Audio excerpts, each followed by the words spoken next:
কবি নজরুল ইসলামের একটা কথা ছিল কিংবা একটা লেখা এরকম ছিল, আমি জানি চিরজীবন আমাকে কাঁদতে হবে, কারণ আমি যে তোমাকে চেয়েছি।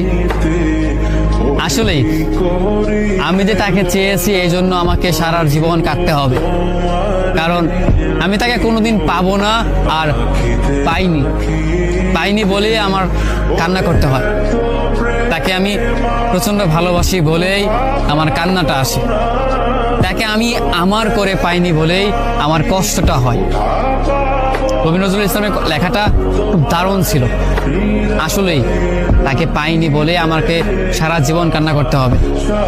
যদি সে আমার এই ভালোবাসাটা বুঝতো, আমার এই অসীম ভালোবাসাটা বুঝে আমাকে একটু বলতো যে আমি অন্যদের মতো কখনোই তোমাকে ছেড়ে যাব না, তাহলে বিশ্বাস করুন পৃথিবীতে হয়তো আমার চাইতে সুখী মানুষ আর কেউ হতে পারতো না।